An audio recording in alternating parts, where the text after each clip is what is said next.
Pour faciliter la circulation dans le centre de Paris et en particulier dans les quartiers d'affaires, les pouvoirs publics étudient actuellement la possibilité d'interdire totalement la circulation des automobiles en recommandant aux automobilistes l'utilisation des bicyclettes.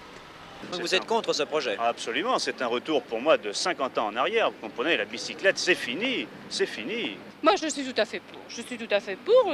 C'est un instrument très très pratique. Je pense que pour une femme, c'est l'idéal pour aller chez son coiffeur, pour aller faire ses petites courses. Monsieur, est-ce que vous êtes au courant d'un projet qui consiste à réserver certains quartiers à l'usage des cyclistes? Oui, j'ai entendu parler de ce projet. D'ailleurs, j'ai déjà commencé à acheter une bicyclette et puis je m'exerce tous les matins et le soir pour rentrer chez moi.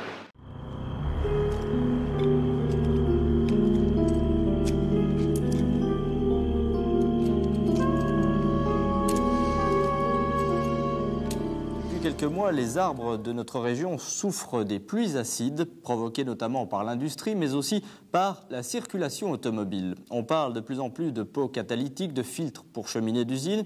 Une mesure toute récente vient d'être prise. Elle sera applicable à partir du week-end prochain. Déjà utilisée en Grèce et en Italie, la circulation des voitures privées, un week-end sur deux. C'est la plaque minéralogique de votre véhicule qui servira de repère. Une semaine, ce seront les numéros pairs qui pourront partir en week-end. La semaine suivante, les numéros impairs. Un ensemble de mesures qui ne fait pas l'unanimité chez les usagers. Totalement absurde. Non, ça ne me dérange pas. Notre région servira donc de test national. N'oubliez pas, ce week-end, les voitures avec un numéro impair ne devront pas rouler. La police a déjà reçu des directives.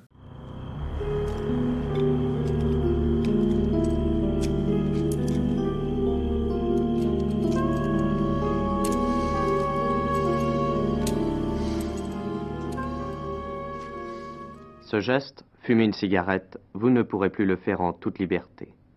Mon ministre a décidé la suppression de la licence que constituait la possibilité de fumer dans les lieux publics. Désormais, tous les Français devront s'y conformer, devront s'y conformer, devront s'y conformer, devront s'y conformer. Croyez-vous que cette mesure sera facile à faire appliquer? Certainement pas. Chacun sait que le Français est très individualiste, qu'il croit beaucoup à ses droits et peu à ses devoirs. Tous les Français comprendront que leur intérêt se trouve dans l'obéissance aux conseils éclairés du gouvernement. Seuls de vrais responsables peuvent savoir où se trouvent leurs vrais intérêts. Tous les Français comprendront que leur intérêt se trouve dans l'obéissance aux conseils éclairés du gouvernement. Interdiction de fumer dans les magasins, chez tous les commerçants, dans les cafés, aussi bien aux terrasses qu'à l'intérieur. C'est une atteinte directe à la liberté individuelle et je suis absolument contre. J'ai envie de fumer, je fume, j'ai bien le droit de fumer. Bien, je trouve que c'est une bonne chose. Pourquoi? Parce que les hommes en général ne sont pas très galants et ils nous envoient des bouffées de fumée dans les yeux, ils jettent leurs cigarettes partout, c'est très déplaisant.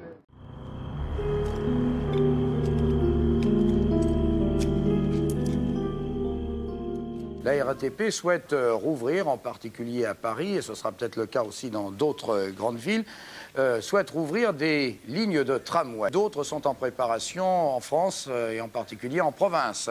J'ai à côté de moi M. Philippe Essic, directeur général de la RATP. Donc c'est tout de même un événement important. On remet le tramway en service dans Paris. Oui. Construit par Alstom.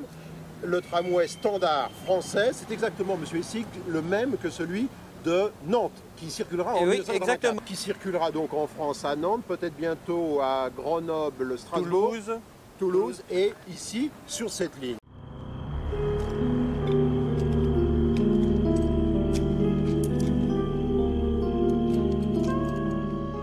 Nous avons en ce moment un projet en cours d'étude et nous espérons bien qu'il sera réalisé rapidement. Il devrait relier, dans un premier temps, Bobigny à Saint-Denis.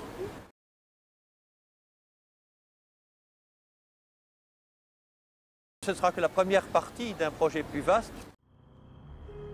Il y aurait peut-être un fédérateur, mais il ne serait pas européen. Et ce ne serait pas l'Europe intégrée. Ce serait tout autre chose, de beaucoup plus large et de beaucoup plus étendu, avec, je le répète, un fédérateur. Ce ne sera que la première partie d'un projet plus vaste. De beaucoup plus large. La Haute-Normandie vient d'être choisie par les télécoms comme région pilote pour essayer un nouveau système de radiotéléphone. Posséder un téléphone dans sa voiture, de type portable comme celui-ci, est un investissement coûteux. Dès le mois de juin prochain, les Japonais vont investir le marché européen en important des combinés téléphoniques pour voiture au prix de 900 francs. L'antenne radio transmet la fréquence jusqu'au relais hertzien des télécoms de Ménil-Esnard, lequel renvoie la communication aux centrales téléphoniques qui jouent son rôle normalement.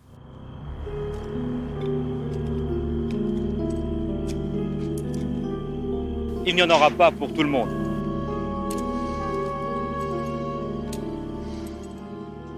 Vaccin, y en aura-t-il pour tout le monde? C'est le titre de cette émission, avec nous. Et la demande est si importante que ce centre d'appel qui prend des rendez-vous est déjà saturé. Ça ne fait que sonner, d'ailleurs on n'a pas le temps de raccrocher que ça ressonne.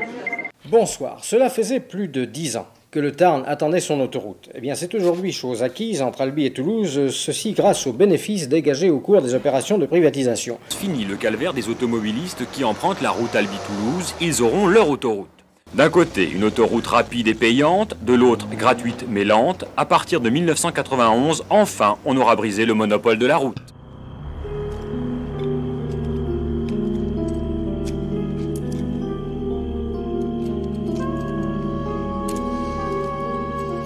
Madame, êtes-vous pour ou contre la vaccination et pourquoi? Bien sûr, parce que je trouve que pour une piqûre qui est très facile à faire, ça protège de maladies qui sont peut-être dangereuses. Je suis pour la vaccination. Et parce que j'estime que ça évite beaucoup de maladies. Il y a 30 ans, j'ai perdu un enfant qui a été vacciné au BCG, qui je pense à l'époque n'était pas au point. Alors évidemment, la question peut être controversée. Je me demande dans quelle mesure ça ne... Si vous voulez, ça élimine un risque sur le moment, mais pour les enfants, on ne sait pas exactement ce que ça donne après comme suite. Ah, je suis tout à fait contre, parce que je trouve que ça fatigue les enfants et on vaccine coup sur coup. Et je trouve que c'est pas bon.